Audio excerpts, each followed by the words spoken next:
Same old trouble, villains always knocking at the door. Pretty pictures on the page, but nothing ever stays the same. Thank you, Vandello, and welcome once again to Graphically Novel. My name is Josh Wasta, a.k.a. Fallout Fieri, and with me is the one bad day that's lasted for 20 years. It's Bear. Oh, and always the deep sigh right before that happens. I kind of wait for that. It brings me a little bit of joy. And with us, as usual, our lovely, our talented, the Harley Quinn that will beat back. It's Jennifer. You betcha. Thank you. And it's my pleasure to introduce our guest this season, as it was last season. And today we are fortunate to have Casie Mulder. Thank you, Casie, for joining us. Hey, thanks for having me. Yay! Okay, so full disclosure, we recorded like 45 minutes with Casie and then realized... We actually did not record. Okay. We did not record anything. We talked for 45 minutes with Casie and then realized that it had not started recording. And you know what? You guys are so sad that you missed it because it was so good. It was good. It's going to be, it was a lot better than anything we're going to put out in this recording. Hashtag you should have been there. But I do remember that I referred to Casie as our bat spurt. And then I made jokes about Spurt and how it was. And why did you have to bring that up again? She's a bat Gotta get expert. sexual right away. Yes. Right? Yeah, we do not need to get. It's not really sexual. It's you're our bat expert. Bat Spurt. And then we talked about. I think We talked about. is how Damien came about. Oh, flashback jokes that you weren't there for. So maybe we should just skip to the good parts and not rehash the bad ones. You want to drive? So, All right. Casie, sorry to have you go through this again, but right before we get to your history, and it won't be as much of a surprise now, but every episode We should have some more of this drink. in third season, we do a themed drink. And so today I made Smilex Punch, which is a rum punch. And then when they were waiting for it, Bear and Jenn were the punchline. It's so much funnier now. Cue Mark Hamill Joker laugh here. I was like standing outside having a cigarette, and I was like, or we could just do the laugh track from the end of the Tim Burton movie. Well, now that you've done it, we don't need to. I don't need to pull that. cue up the laugh track. No, that's great. All right. I just pull that, and I'll use that as a laugh track from now on. Oh, great. So, Casie, please give us your history with comic books and how you ended up asking to come for the first time onto our show to discuss the Joker. So I have been in love with comics for a long time, since I was a wee lass, and grew up in a town of about 250 people, and we had this tiny little grocery store on the corner where I would sell lemonade and snacks and stuff so I could get coinage to purchase comic books from there. And that's just something that my brother and I did growing up, and have always kind of been in love with the Batman universe, all the way back to even Wee or Last age, where Scooby-Doo had Batman on, and the Adam West I forgot Batman. about that. Yeah, which I watch a lot now because the child loves Scooby-Doo as much as I do. Nice. And there was a Scooby-Doo Batman crossover comic that he has as a note. And really got into the Joker due to the, I guess, can't think of the word, variety. He's not always the same. He's always got some little quirk that's different. There's a lot of options with the Joker. He's a lot more fluid. Yeah, a lot more fluid. Whereas with Batman, you're more, this happened, and so it caused this. And you don't have that background information with the Joker, so it can really be whatever you want it to be for whatever reason, or whatever he wants it to be for whatever reason. And I just am always driven to the Joker because of that. Yeah, I have to agree with you that ambiguity is what makes Joker one of the best villains in my mind. Is that, he's an unreliable narrator of his own story. You can never tell if he's telling you about like something that happened to him, if it actually happened to him, or if it's part of his narrative moving forward to manipulate you, or if it's a complete, figment of his imagination or part of his mental illness. Who knows? That's what I love about that. Which was one of the biggest things that I loved about the recent Joaquin Phoenix movie that we're mainly talking about today. Is the story of it's a mental health story. Mm-hmm. It's a character study, like you had mentioned in our previous episode of Joker that hashtag you weren't there for. And it's this slow descent into madness. And so, is it really real? Was he really having a relationship with the girl next door in the apartment next door? Mm-hmm. Does he even know where did it come from? Right. Just so many ways that it can be interpreted, and so many ways that everything could just change from moment to moment. And incidentally, that's actually what I really enjoyed about the Heath Ledger Joker, because he tells They didn't bother. Right. Well, no, he explains how he got his scars three different ways. Yeah, everybody that he comes across. Yeah. Right. It's another unreliable narrator. Mm. Like he is in the movie as an unreliable narrator, where you really get the feeling each time he tells the story at that moment he believes it. Mm-hmm. Which brings us to our two graphic novels. So we did Brian Azzarello's Joker with amazing art by Lee Bermejo. And then we have to admit that we lied to you, dear listeners. It was a lie by forgetting. Yes. On our From Hell episode, we said that we would be done with Alan Moore. However, there's always Alan Moore was not done with us.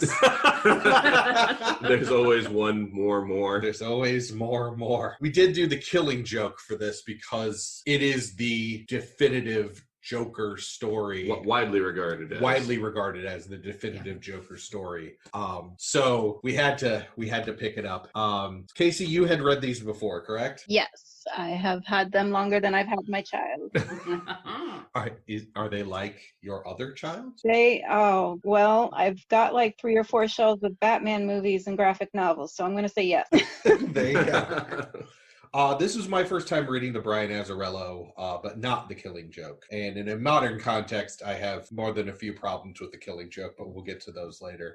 Jen, what did you think of these? Did you prefer one over the other? I would say that I like them both about the same, but for different reasons. I liked the Joker because of the kind of story through an outsider's perspective. Someone who's close to the Joker, but not the Joker. Johnny Frost. Johnny Frost.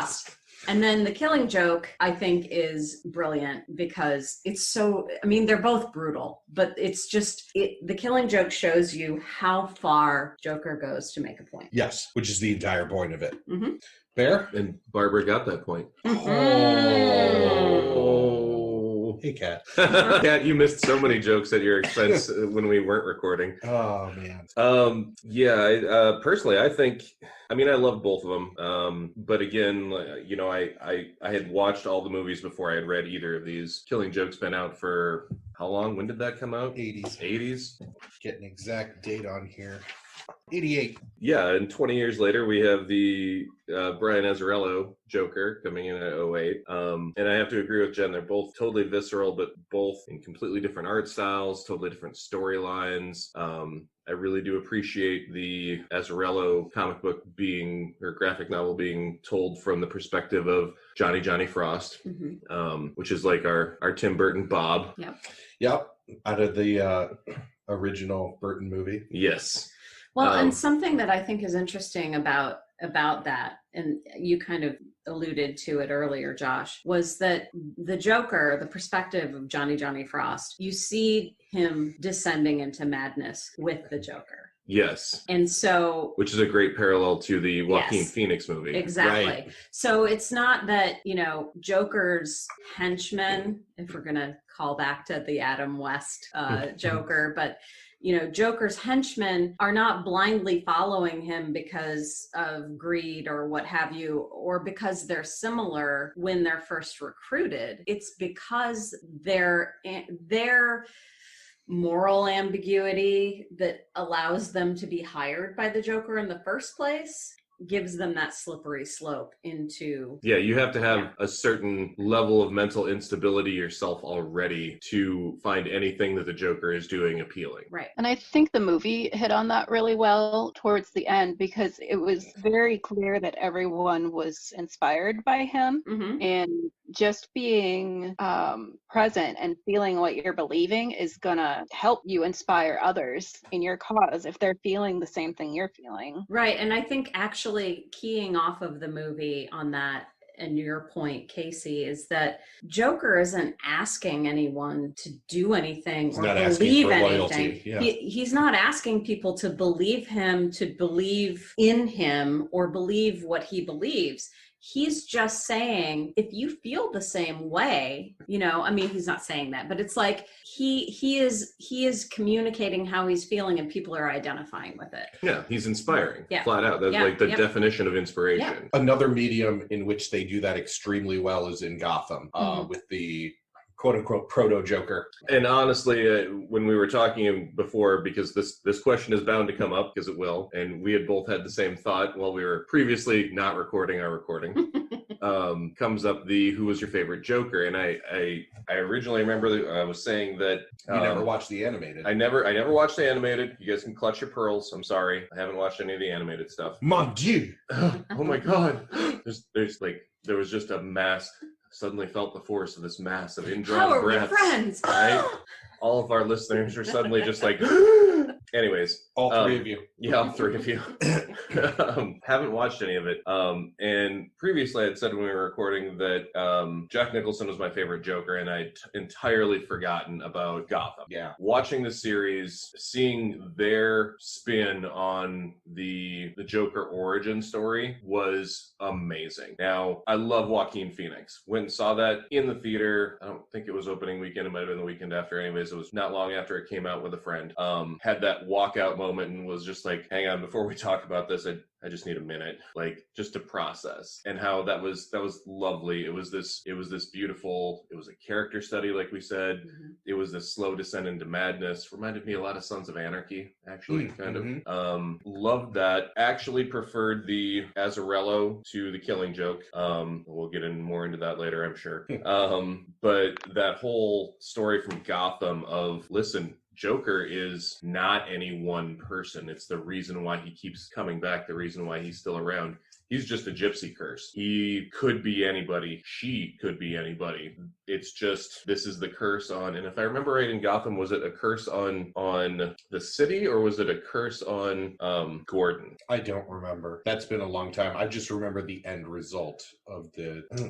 Which they didn't come back to, I don't think, in the series. Did they? Okay, back. I only saw through like season 2 before I moved on to other things, but because they walked away from Joker for a while. Yes. Before they came back. Then there's an entire cult of that brings his, like, steals his body and brings him back. It's a whole thing. Oh, that's more entertaining, because that reminds me of Death of Superman kind of stuff. Yes.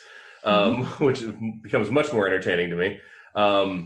But yeah, so I really appreciate that. As far as like stories go of how the Joker starts, would be my favorite there. But I'm going to jump ahead and ask the question, favorite Joker? Start with Casie. I don't know. I haven't talked about the graphic novels yet. Oh, yes. So what did you think of the graphic novels? Like, which... Sorry, my bad. We will get back to favorite Joker. So I would choose Killing Joke over Joker. I think Joker was beautifully illustrated. It's a very unique art style, and really each panel's its own piece of artwork with extreme detail. I go with Killing Joke mostly because it is not quite as slow a read as the Joker.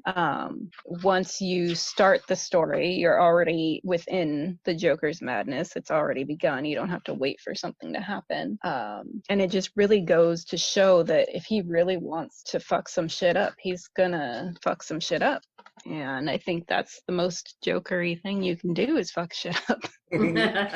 An agent of chaos. Exactly. I mean, that is what the Joker stands for, is fucking shit up. chaos. Yeah, and like with the movie, it's, I mean, one of my favorite parts in there is where he's sitting in his neighbor's apartment and he thinks that he's in a relationship with this girl and he says, I had a bad day, and that's where everything kind of derives from. I think that's the one common point in any Joker story, is that it's all coming from a bad day. Right, from his perspective, absolutely. And Which one do they say? Is it Killing Joke. Killing Killing Joke, Joke. where they say we're all one bad day away from? yes. Yeah, and actually that was one of the big takeaways, and it's why many people consider Killing Joke the definitive Joker story, because from that point on, that point, more than any other thing, has been a thread throughout all the Joker stories, is the thought that one bad day could drive anyone mad. There is one other point that comes up after, like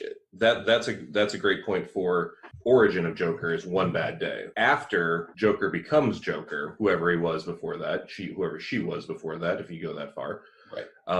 The one thing that keeps popping up, because it popped up in Christopher Nolan Batman, it popped up in the Brian Azzarello Joker. I don't know if it popped up in Killing Joke, was the thing about he's not just a crime lord. It comes up, he's not doing this for money. Right. Christopher Nolan, he was like, I don't care about money. He Right. burns this whole stack of money. Right. The things that I love are gasoline, dynamite. They're cheap, you know.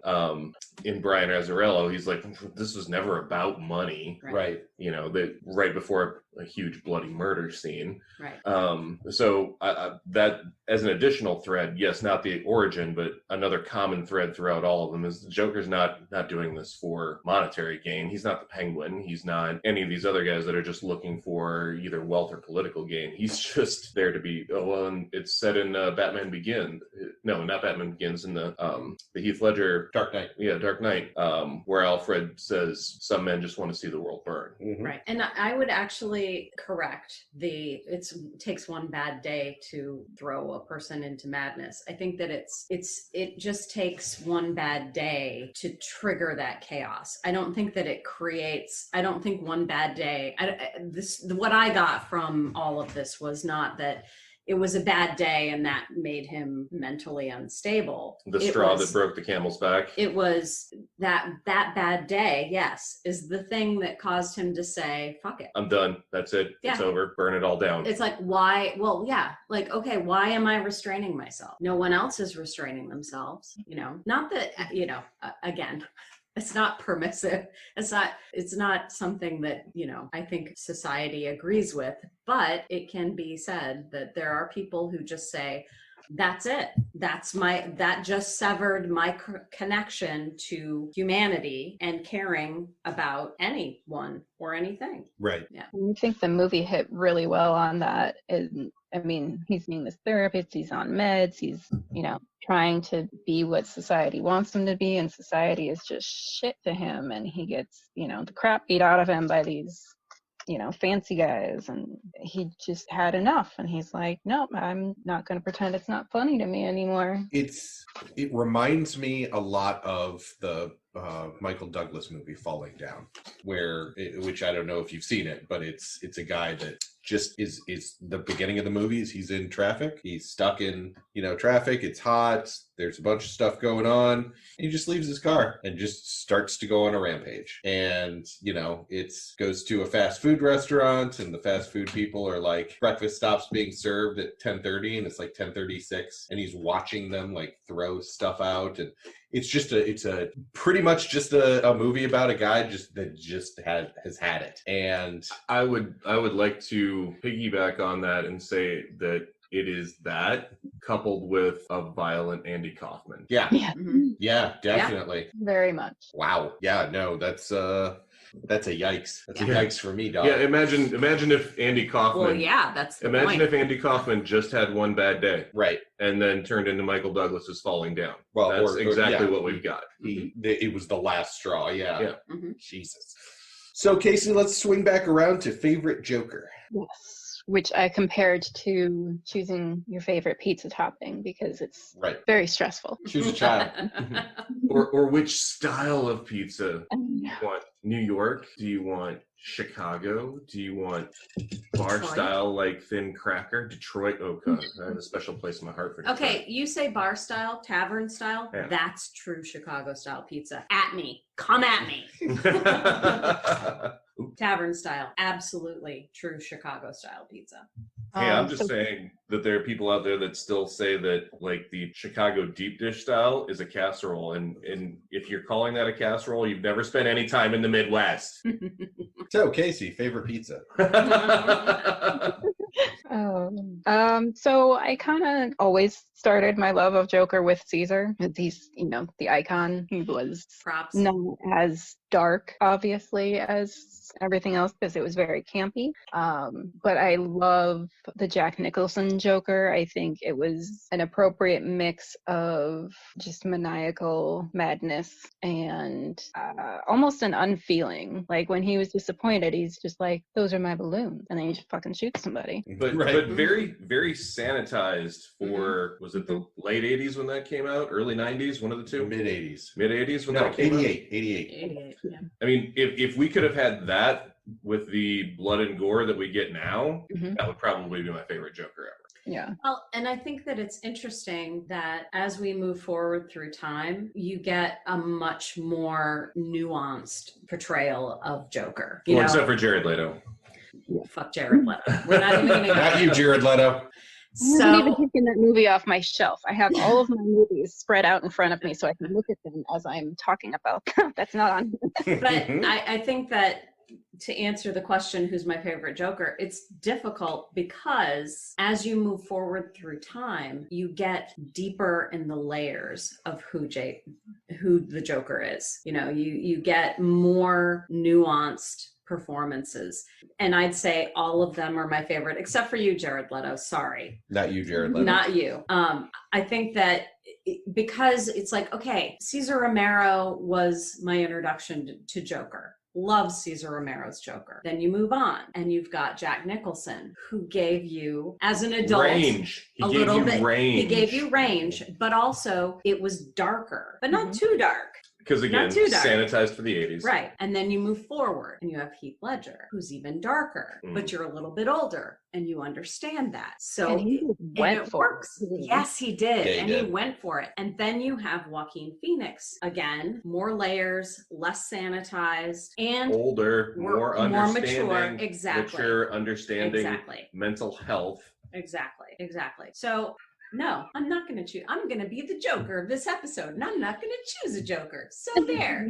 You love all the Jokers, Harley. And that's the thing I was going to say about the movie is of all of the Jokers in all of the different formats, I feel like the Joaquin Phoenix Joker is the one that you can see what Harley is seeing. Like there's a lot of Yes. people who are like, he's just Ooh, good beating her. call. Why doesn't she leave? They're in a bad relationship. And it's like, no, this guy is just a little bit fucked up and she's a little fucked up too. And they get that about each other. So it's not like he's, hitting her all the time just because he feels like it. It's like So there's we're proven looking emotion. at like a consensual non-consent. Is that what we're talking about? I think I would place bets on that because I mean Harley, a lot of people give her shit, but I mean that's my girl. No, So I think feel you've got a really good point there. And I that mean, actually gives me a little bit more respect for the Harley Quinn character in general, I think, because Yeah. I've never really been a big fan. But now that you bring that up, yeah, I think you're right. I think yeah, but Birds of Prey, I think that redeems her.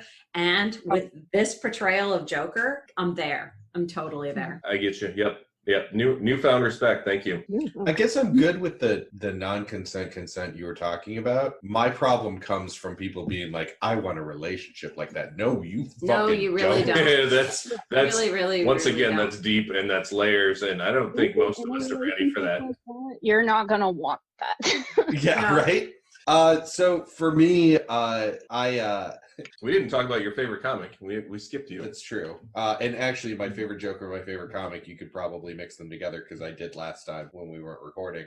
So the Brian Azzarello Joker, I prefer. And it's very visceral and it's very deep. But both of these comics are the minority of what you see of the Joker. So the story that I link this to is when in my LARPing days, I portrayed for a time the voodoo god, also turned vampire, Baron Samedi. And the idea is he's a trickster god. He's, same kind of thing as like Anansi or Loki. Anansi?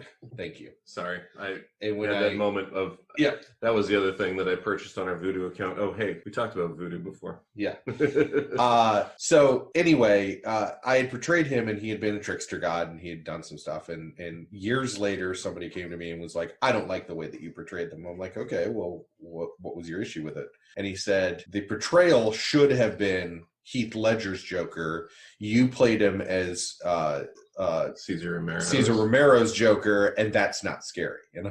And my response was, if you don't think Caesar Romero's Joker is scary, you're not watching it right, first of all.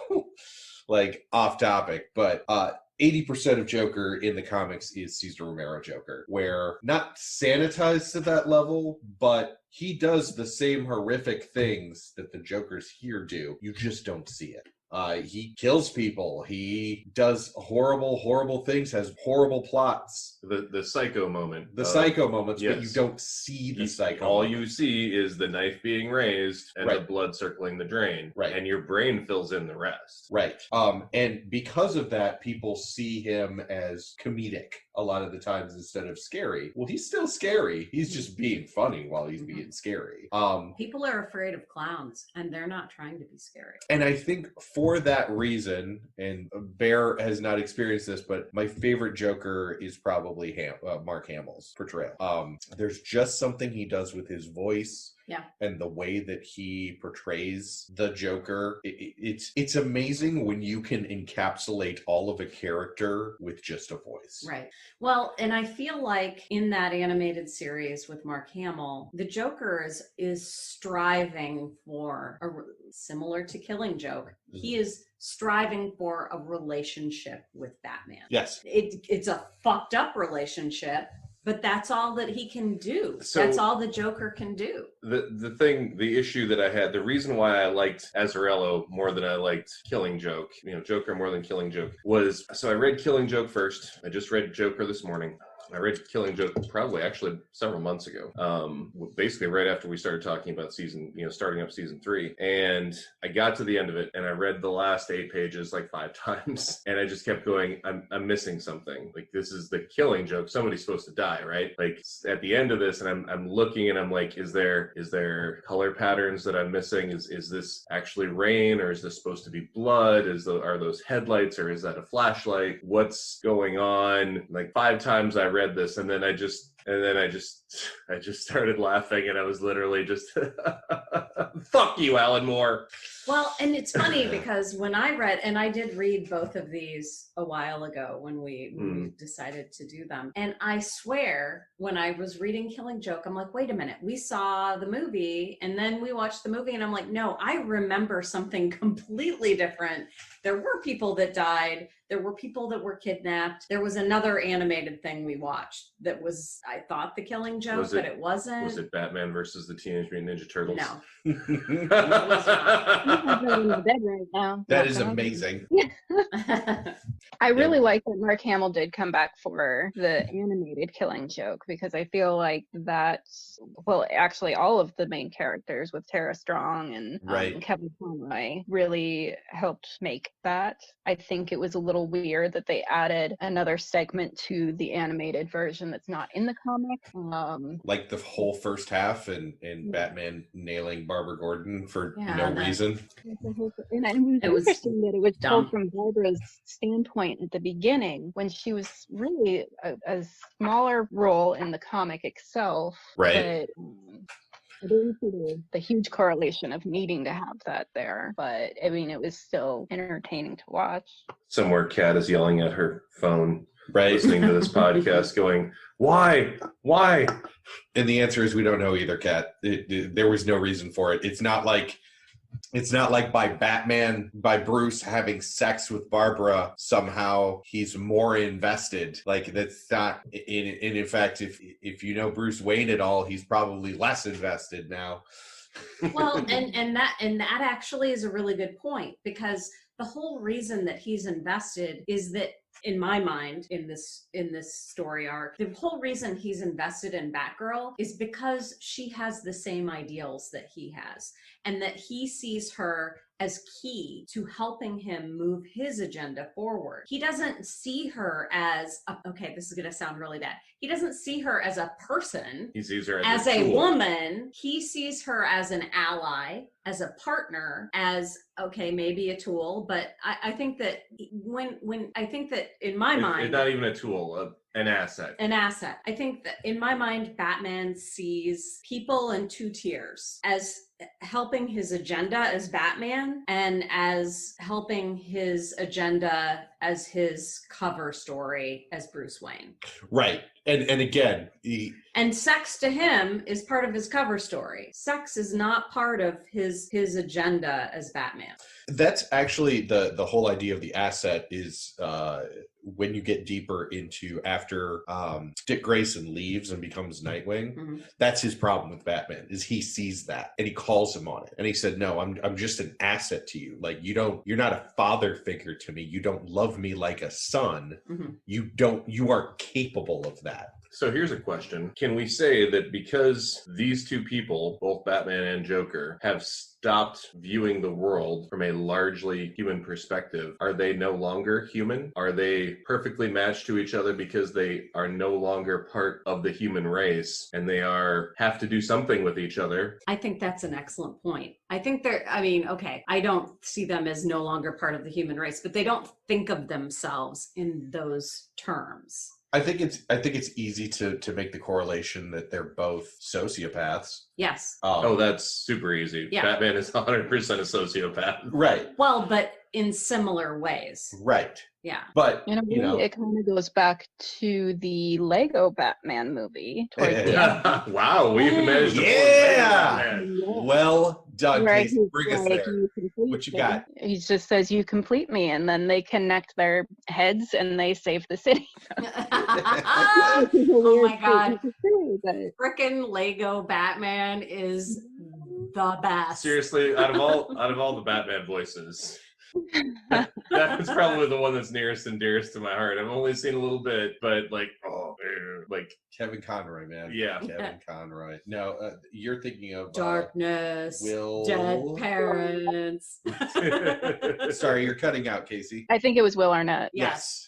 Oh God! Wow, we have even gotten Lego Batman into this. Well done. Yeah. Oh. excellent I job. could keep going. I got Please do. What else do you have on that shelf that we need to know about? I got Ninja Batman. Oh, Ninja. see, I have issues with Ninja Batman because everything about the artwork in Ninja Batman said Samurai Batman, but they called it Ninja Batman, and it pissed me off a little bit.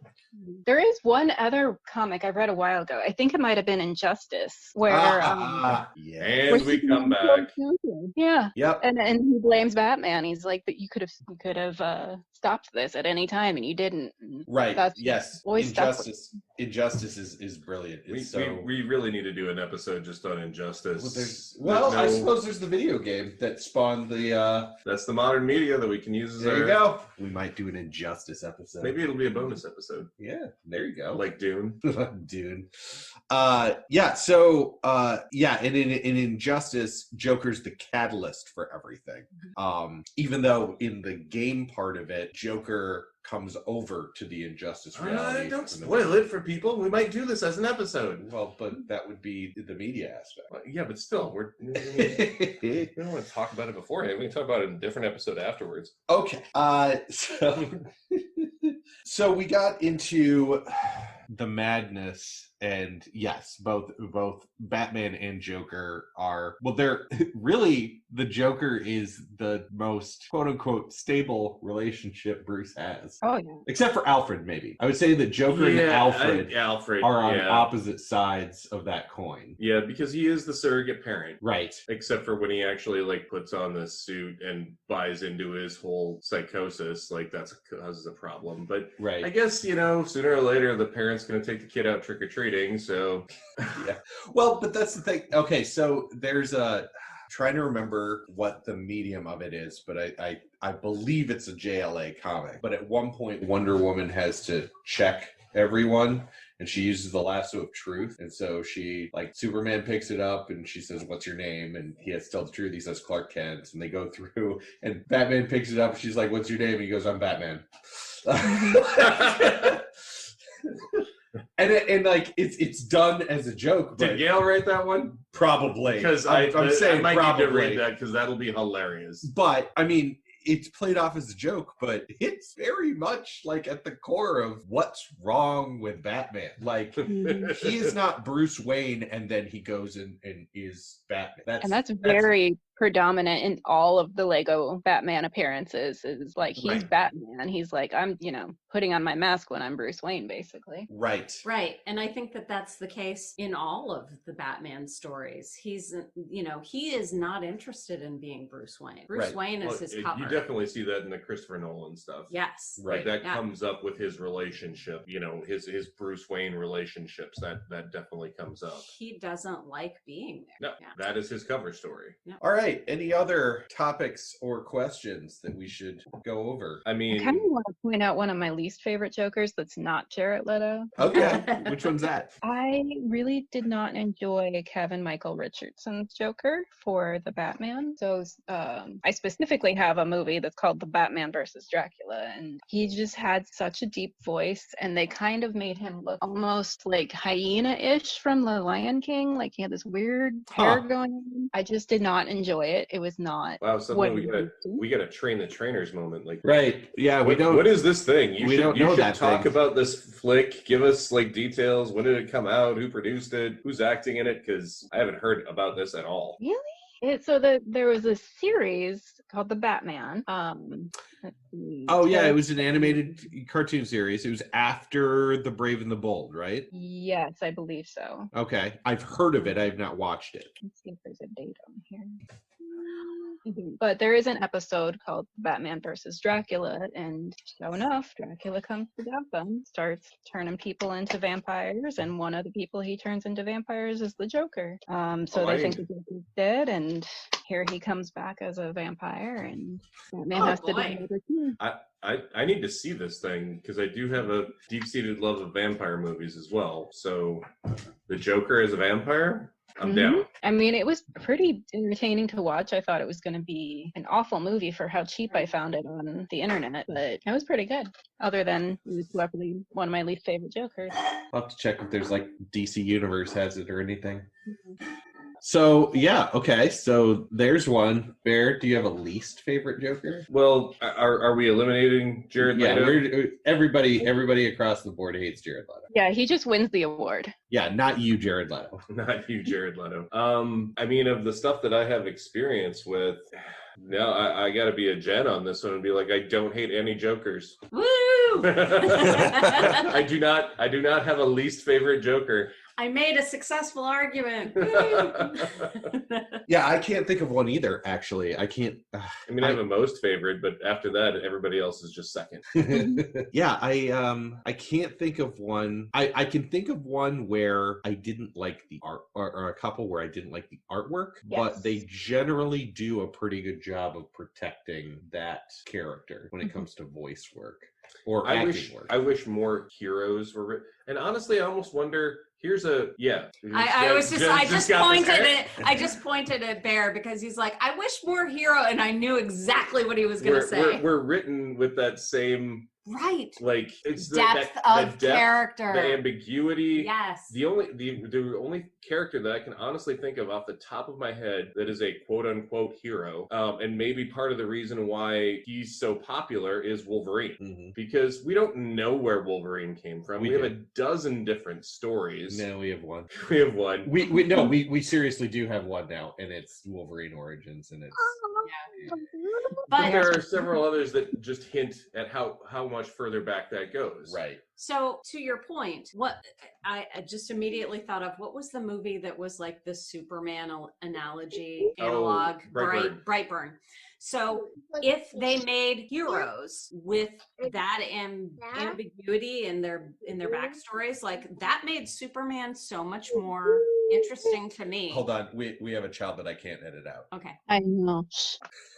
It just made it so much more interesting to me because it was like, okay, well, this is Superman. What if that happened? Right, exactly. You know, what if that happened? Well, it didn't, you know, but... There is, in the comics, and I have not read it, but it has piqued my interest, there's a character in an alt world called the Batman Who Laughs. Yes! Batman, it's basically Joker and the Batman as one. Oh, man. Oh, Casie, do you know this? Yeah, I've seen the figurine at Target, and I was like, I'm buying it because I know I don't need it, but it's so fucking beautiful. Yes, and I've meant to track down those.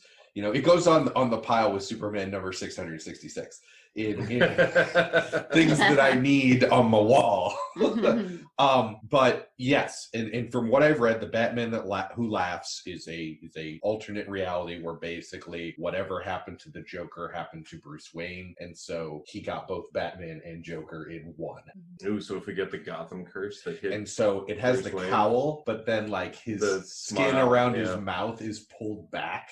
That seems a little too literal to me. Yeah. Like I would again, this is why Joker is amazing, is he's more nuanced than that. It's not like this is exactly what this character is. I think that the Batman Who Laughed would be so much more interesting to me if it were a little more nuanced rather than we're just gonna smash these two characters together. We're just gonna do a mashup. Yeah.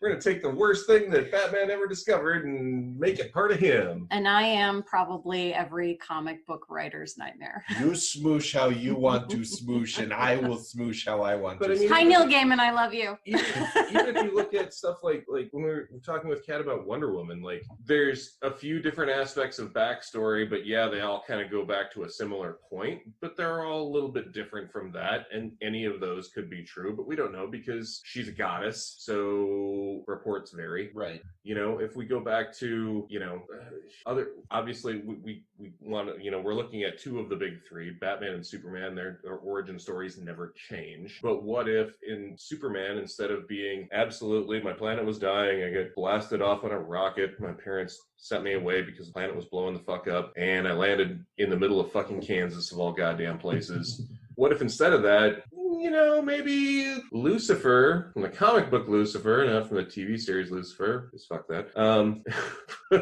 Mind yourself. You know, just decided, well, what if I try and make something that's a person and that's a hero? I'm about to wander off and create my own universe anyways. Throwback to, you know, season what was that, season 2? Season 1 or season 2, I can't remember when we did Lucifer. Oh, season 1 was Lucifer because we didn't have a guest. That's true. But you know, what if that was it? Or, you know, what if we have, again, I still haven't seen it yet, but I'm enthralled by Brightburn, and I want to see it because from what I've just seen of the previews, and this is probably not how the actual plot line goes, but it's like, what if his upbringing went sideways? Right. And okay, so that's not it, but it's what if not his upbringing, but his origins were slightly different. Right. Sure. But that's, so I really enjoyed Brightburn. I really loved watching it. It was predictable in all the ways that a Superman comic is predictable, which I think made it more Superman. Absolutely. But I know a lot of people with a passion hate that movie.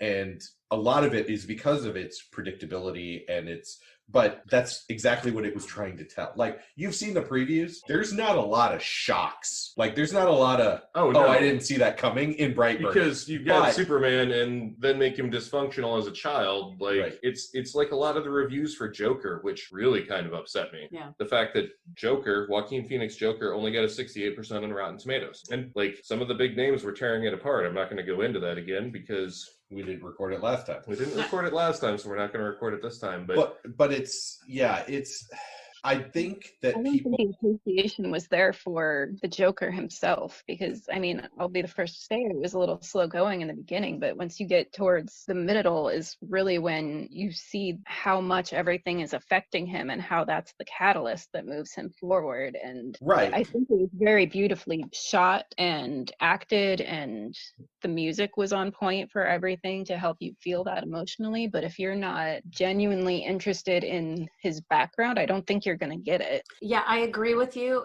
but I think that that slowness in the beginning of the movie is really trying to make the point that this person who becomes the Joker was just a regular guy. Was just an everyday person to whom boring everyday things happen. Right. And it's I've his sat reaction. on the subway. Yeah. I had a shitty job I didn't like. Right. And people keep putting me down. I'm trying to do everything the way I've been taught to do it the quote unquote right way. And every time I try to do things the right way, the moral way, the legal way, the way that I've been told things should be done, I'm being put down. I'm being singled out. I'm being stepped on. I'm being stepped on. Being literally beaten to shit. Yeah. I'm doing everything I'm quote unquote, supposed to be doing, and yet nothing is going right for me.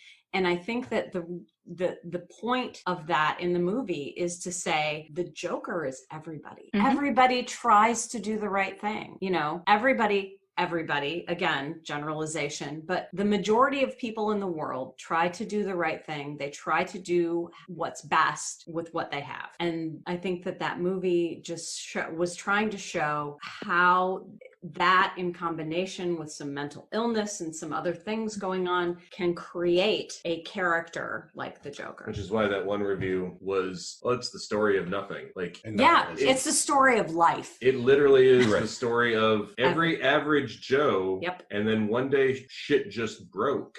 Yeah. I'm sorry that you're a bad reviewer, but you don't understand how any one of us could just go wrong. Right. Something could go poorly, way poorly one day. Right. And then we've got a Joker in this world with no Batman to stop him. Right.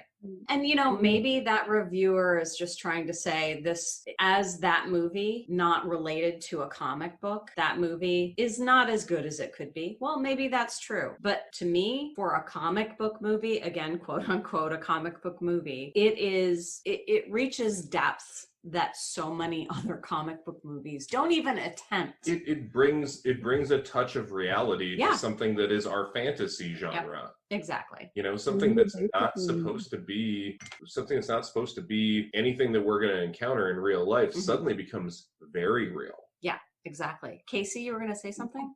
I'm just going to say that you're basically following and going through his descent into madness, or in the other terms, his ascent into greatness, because good call, yeah. Because he ends the movie, you know, surrounded by these new followers that he has inspired that have some sort of connection with him, and he paints the blood on his face into the Joker's smile, and he's the king now. Yeah, exactly. He did terrible things. Yeah. Great, but great. Yep. I think that phrase "slow descent into madness" also explains why the first part of the movie is slow. It has to be. Yeah. It's not a slow descent into madness if you just dive in on the high dive on the deep end.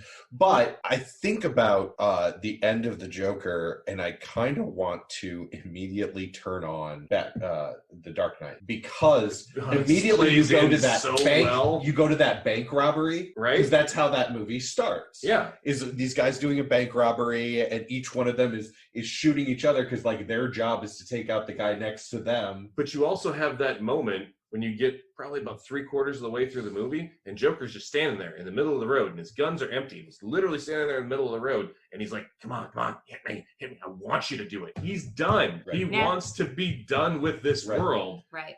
Which actually just is a fucking scene, run me over. Which is a scene that is repeated in from Burton's Batman. Yes. Yeah. Because Joker's sitting literally he's in the middle of the road and he's Right. in the bat plane. Right. Although in that one he pulls out his ridiculously large gun and shoots down the Batwing. Right. But not until after it flies past him, if I remember right.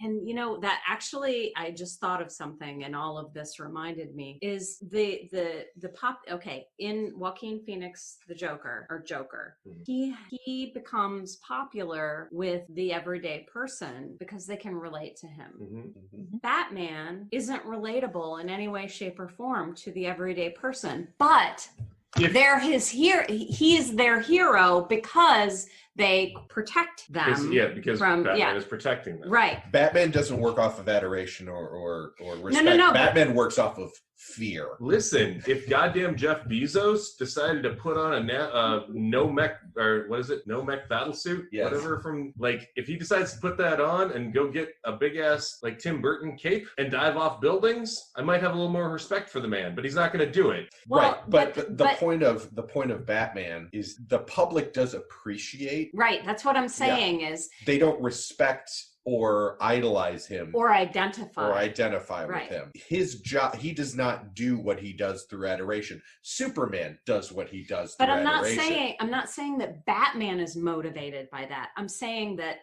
the everyday person, this is why Joker and the Batman are tied together. Mm-hmm. Because the everyday person identifies with Joker, but appreciates because they identify with Joker and why he is where he is, but they're not there. Right. They don't appreciate that Joker causes chaos in their lives, but they understand him. They don't understand Batman. Right. They know appreciate his protection. I think that's another deific, another Jesus complex right there.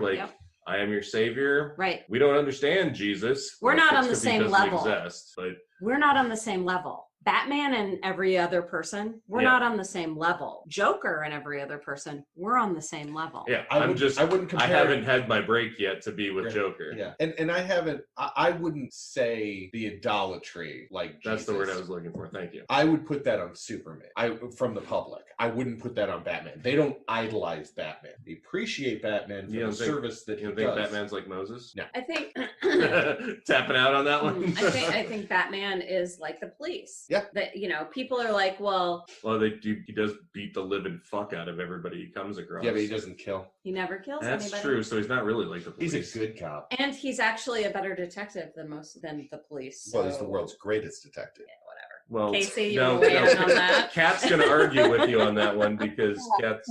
So there's the version where I believe it's present in Flashpoint for Justice League, where Bruce is the one who dies, and then Thomas becomes Batman, and Martha is the Joker. I remember that. Yeah. Thomas kills the fuck out of people. He has no issue with killing people. He's kind of a drunk and sloppy, but he is Batman. He's just more vengeful. Well, I think we've covered that Thomas is just a shitty human being. Yeah. And I really wish that it would have gone more into Martha as the Joker. Because the only part that's really present is, she's kneeling over Bruce and she's got blood on her face in the shape of her smile and she's just losing it. So that's something I would definitely like to see more of perspective. That would be more interesting, definitely. So have you been following any recent comics? I recently purchased Damned, but have not read it yet. Because I know right now DC is doing a story where Joker has always been 3 Jokers. Oh. What? Yep. What? Yep. So Batman at one point Bruce gets access to ask any question in the universe and have it answered. And his question is, who is the Joker? And the answer that comes back from the cosmic whatever the fuck is that there are 3 Jokers. God damn you, DC. And so that's apparently the newest comic. Have not read it. What? So we're like Maiden Mother Crone Joker? What the hell? Come on, DC. Get some original thoughts. Could one of those Jokers at least be a woman? I don't know. Well, I guess we'll find out. Oh, DC, why do I hate you? I'm sorry. I'm sorry, Casie. You're fine. I can't fully hate DC because I love Sandman. I love and Neil there's also Gaiman. Wonder Woman And Lucifer. Lucifer. What else? Preacher? No. Transmetropolitan. Transmet. There's my mention. Yeah. 1 per episode. All right. Did we have a Transmet reference with Kat? I don't think we did on the Wonder Woman I think episode. we did. I think we did. We probably I did. think we probably did. Well, let's see. Casie, do you have any other follow-ups that you'd like to give Any us? plugs? Yeah. I could go on forever if you really wanted me to. Well, we might have you back for the Injustice episode. That sounds like if we do that, that'd be fun. Yeah. It'd give you an excuse. If Caden is doing fighting games, Injustice is right in there. So. It's really good. It's really good. And frankly, I would love to have you back on another episode. I Yes. would. And to hang out when the world stops ending. Yes, please. No.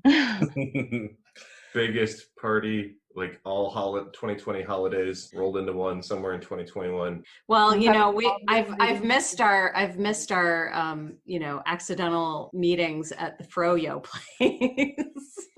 So, okay. So instead of, since we did 2 standalones, one of which is Alan Moore. Actually, I do have a last question. We had 2 firsts actually for this episode. The first time that we did 2 graphic novels. The first time that we recorded for damn near an hour and had to go back and do it all over again. Do it all over again. Yes, that's It true. was beautiful, and you're all gonna miss it. It was so good. So the Killing Joke, Alan Moore. More. Our last of the More. Yeah, don't say that. No, it'll come up again. He's like a bad penny. Favorite Alan Moore that we've done so far. Oh. Because this is mine.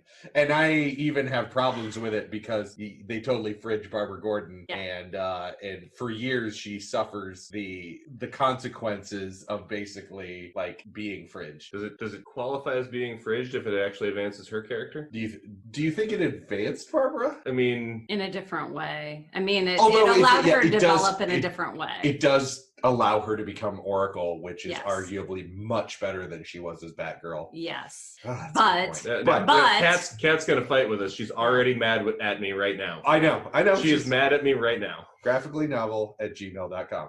Well, I have to say, I really enjoyed Killing Joke. Problematic as it is, it's Alan Moore. Everything is problematic. That's Come on. as we Let's- found out. Let's not, but Watchmen. Oh my God, Watchmen. Okay. Come on. Yeah. So Jen's top of the Alan Moore Mountain is Watchmen. Bear, is this better than Swamp Thing? No, it's Swamp Thing. It's Swamp Thing. And I still I've gotten a little bit further in From Hell, but man, that's just it's an emotional investment I just don't have the energy to make right now. So, Casie, I'm going to make the last question that I ask to my co-host will be different than what I ask you because you are our Joker aficionado. But That spurt. Don't do that. is there another Joker comic other than the 2 that we reviewed for this show that you would say, hey, if you like Joker, here's another one? I don't know. I think these are the 2 that are going to be the most relevant Okay. and will be the best mindset. I think anything else is just going to be background, basically. It's gonna be Bat-centric. Okay. For Jen and Bear, then, We haven't had enough Bat jokes, really. Yes, we have. We've had plenty. I love bats. Please let's stop. Did these 2 comics make you more interested or change your opinion on Joker as a character? I'll go first. Because I read these prior to seeing the Joaquin Phoenix movie, yes. Because it pushed Joker. Okay, I'm sure everyone knows by now that I am the person that likes things really dark. Uh-huh. I like it dark. And I like weird. it weird. Joker probably. She wants David Lynch to direct her life. I don't know. That's kind of going a step too far. David Lynch is a crazy motherfucker. Love him, but he's I crazy. go with John Waters, personally. John- John Waters. Exactly. A little bit ridiculous. If it was David Lynch, I could get a voice gun. You could get a Bat spurt. Yeah, you could.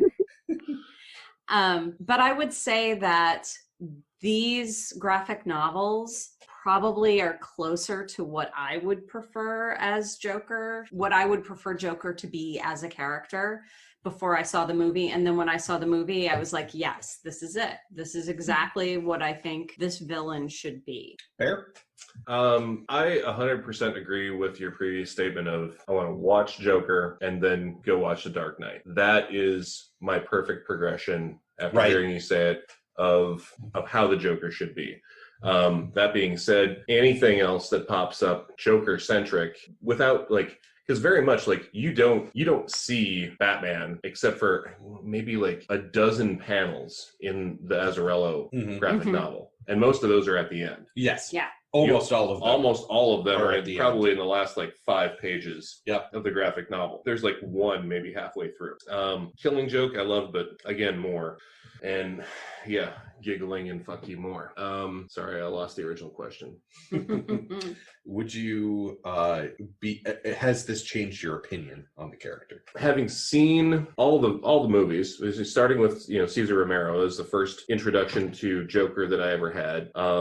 We've got that. We've got Jack Nicholson. We've got Heath Ledger. Heath Ledger. After that, we've got not you, Jared. Then I had Jared Leto, and I was just okay. That's not Joker. And then we get Joaquin Phoenix. Do these change my opinion? No. I mean, having seen Heath Ledger and Joaquin Phoenix, I'm set. Like these just pretty much reinforced everything that I've seen for movies already. And I think I can't even say the word progression. If you start with Joaquin Phoenix, move to Heath Ledger, then kind of delve into the Red Hood a little bit, because the way that he just kind of annihilates Jason Todd, I think, is very relevant to his character. Oh yeah, that would be another pivotal. I mean, it is mostly about the Bat family, but there is the death of Jason Todd. I'm not even familiar with the Red Hood. Well, the Red Hood is what Joker originally was. In the Killing Joke, when they have him put on that hood, that's a retelling of he was originally the Red Hood, then showed up as the Joker. So the Red Hood I learned. Yeah, and the Red Hood is pretty much what's on the box in the Killing Joke. It's a bunch of people just wear the Red Hood every once in a while to be like, "Fuck you, Batman." All right, Casie, thank you so much for joining us, and thank you for recording it twice, for doing it twice.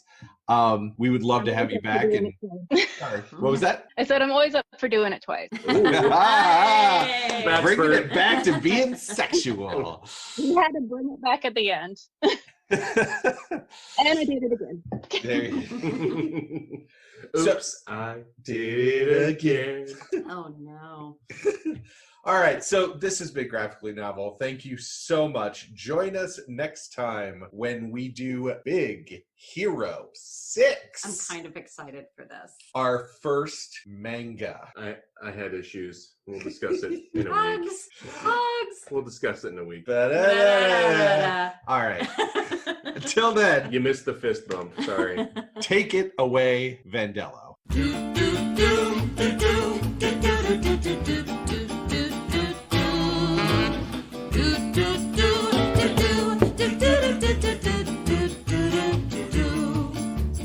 Come with me, I'll tell a story that you might have heard before.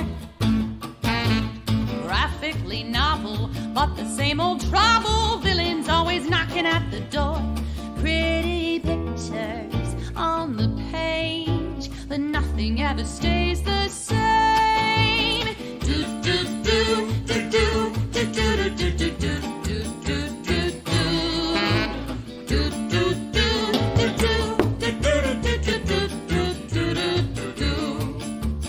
Come at me, and I'll show you something you ain't never seen before. Right or wrong, or can't we all just get along? My mask is no different than yours. Pretty pictures on the screen, but nothing's ever as it seems. Do do do do do do do do do do do do do do do.